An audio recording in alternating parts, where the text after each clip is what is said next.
Golf Central on YouTube is brought to you by the new elite family of woods and irons from Callaway.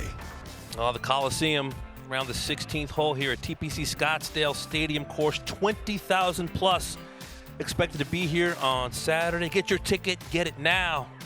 Could we see the first ace on 16 since Carlos Ortiz's hole-in-one during the final round of the 2022 WM Phoenix Open. Now the focus going to be on the closing stretch here. It always is. 16, 17, and 18 have had plenty of drama, but if you break the course into thirds, as you can see, it's the middle stretch, 7 through 12, that provided the biggest issues for players last year. That stretch featured the toughest hole and the second toughest hole and fourth toughest hole a season ago. So Arron, why do you want to focus on this stretch in particular?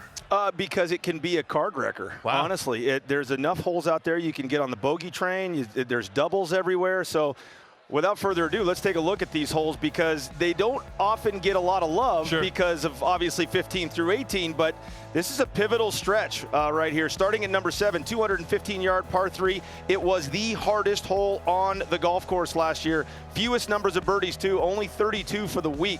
Very difficult. Now you obviously see the flag right there. It's in a great spot, easy to get to. They'll tuck it on that bunker on the left. They'll tuck it in the back left. They'll put one close to that bunker on the right, and they'll tuck it on that tongue in the back right. Very difficult putting this green as well. Flat tabletop with a false front, so it's extremely it plays shallower than it actually is. Extremely difficult to get the ball close there at the 7th. Take 4 threes and get out of Dodge. Moving to the 8th hole, another one. This is an absolute beast, even for these guys who are long. Absolute must to find this fairway. Those bunkers down the left are no good. Left of that is desert and all kinds of creepy crawlies you don't want any part of. The rough out here this week, I was fortunate enough to play in the Pro-Am yesterday, so I got a good look at the rough. It's spotty in spots, but if you find a thick lie, it is difficult to control your golf ball, and it's very grabby. This rye is very thick and dense, and the ball tends to sink halfway to all the way down, so you will not have any control of your golf ball going into these greens. Very difficult greens. How about the rough left of this green in particular? That's no good, Damon.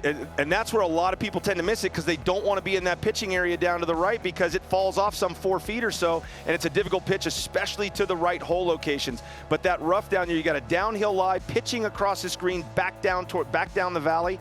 Very difficult and quick pitch shot. You just want to get your 4s again on 8 and get out of here. How about 9? This is like dead straight, this tee shot. Yeah, it's really hard to kind of pick a shot. You can go either direction, and that drives players nuts, especially if you've got a shot you like to play, or it's just hard to pick one here. It was a draw. It was a little awkward because of the way the fairway shapes ever so slightly.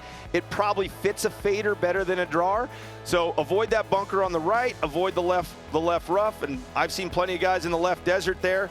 And then if you find the fairway, it's actually a birdie opportunity, but where you have problems here is this is one of the shallowest greens on the golf course, and especially on that right side, extremely shallow. The left side plays shallow too, because the first 4 or 5 feet of that green to 3 yards falls off hard on the left with a false front to a chipping area. Very difficult to get the ball up and down to a front left hole location if you miss it down there, and long is dead. You really want no part of long on the 9th hole. But you find the fairway, get your traj right, get your distance control right, you can make a birdie at the 9th for sure. Yeah, that green is, by the way, 40 yards wide and 20 yards deep. It's nasty when it gets firm, and it will be absolutely brick hard by Sunday. I mean, it'll be spicy, this place, on Sunday, trust me.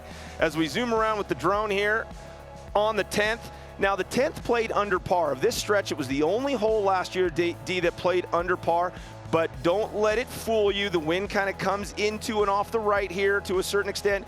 We'll push drives into that left rough, and if you try to overcut it and you can't quite cover that bunker, you'll find that bunker, and the sand can be kind of soft and clumpy here at times. If you find that narrow section of the fairway right there, it'll set you up for a great wedge shot and a really good look at birdie. But again, the tour staff, they do a phenomenal job setting it up, making it challenging for the players. They will stuff this behind that bunker. They'll stuff it in the back right, which has got a little bowl that's tough to get to. It's hard to tell where the wind's coming from with the grandstands back there on 16 and the grandstands right there behind the 10th green. It'll block that flag, and you won't be able to tell exactly where the wind's coming from. So judging distance can be a problem. But if you can judge the distance, you can get a good look at birdie. But bogeys are waiting if you can't find that fairway for sure.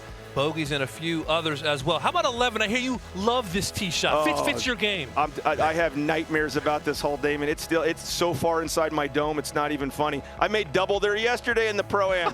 I want to know my scoring average. I got to get Kevin Casey on my scoring average for that hole throughout my career. It's got to be like 5. This is an awful tee shot, especially for a drawer like myself.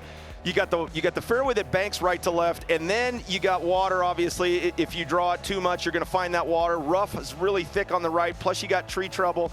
If you are able to find this fairway, now you've got a kind of a green that sits at an awkward angle, covered by the bunker. And again, remember, you got to look at this golf course from the standpoint of being brick hard this week, because it will be firm. Anything tucked over that bunker is a tough get, especially tight to the water. So guys tend to bail. That's a very quick putt coming down the hill. If you miss the green to the right because you've missed the fairway to the right and you're just playing out, it's a quick chip down that hill. Again, take your 4s and run to the 12th tee, which is, well, D, not that fun either. When's the fun start? I guess 16, for us anyway. Fun starts at the next hole on the 13th, where you got a reachable par 5, but you got to run the gauntlet 7 through 12.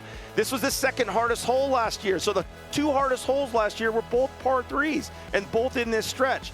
So here, again, this is now you go from a wide kind of shallow-ish green or play shallow-ish green at that distance on 7 to a very narrow green where you have to be on target and get your distance control correct, because you can see a ton of 3 putts on this green. Avoid the bunkers on the left. Everything slopes to the lake on the right.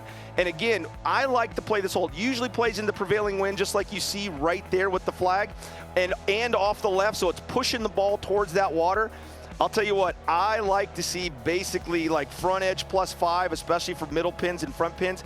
But when you have to push it back to those back flags, you bring that water into play, and that's where the double bogeys and just the train wrecks come into play. Some insight into the toughest stretch at TPC Scottsdale. Someone hoping to navigate that and more. He's a 2-time major champ, Justin Thomas, working on his game. He's a 15-time winner, a former world #1, now ranked 15th AO, and showing some signs to be shaking the cobwebs at long last. He's close.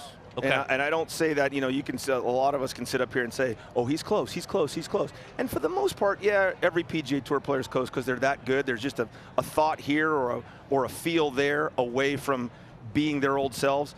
But based on the results that I've seen from Justin this year and his shot shapes and what he's doing with these clubs right here, his iron play and wedge play, he is really close.